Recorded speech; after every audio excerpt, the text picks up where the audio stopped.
Listen to me dear friends, దేవుడు నీకు ఇచ్చిన ప్రతి స్థానము ఒక ఉద్దేశంతో ఇస్తాడు. Hallelujah. Don't take it for granted.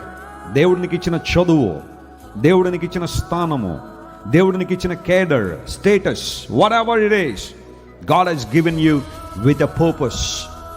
చాలాసార్లు మనం చేసే పని ఏంటంటే ఆ పర్పస్ వదిలేస్తాం, ఆ ప్లెజర్ని ఎంజాయ్ చేస్తాం, ఆ ఉద్దేశాన్ని మర్చిపోతాం, దేవుడు మనల్ని హెచ్చించిన ఉద్దేశం మర్చిపోతాం. అక్కడ నుంచి మన సొంత ఆలోచనలు, మన సొంత ఇష్టాలు నెరవేర్చుకోవడానికి రాణి స్థానంలో ఎస్తేరు కూడా ఉపవాసం ఉండే దేవుని సన్నిధిలో ఏం చేసిందట?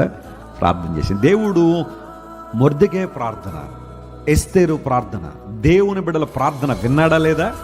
ఖచ్చితంగా విన్నాడు.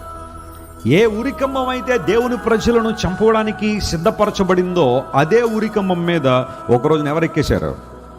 హామాను మరి అతని కుటుంబ సభ్యులందరూ కూడా, అతనితో పాటు ఆ కాన్స్పిరసీలో ఉన్న వాళ్ళందరూ కూడా అదే ఉరికంబం మీద తమ ప్రాణాలు కోల్పోయారు.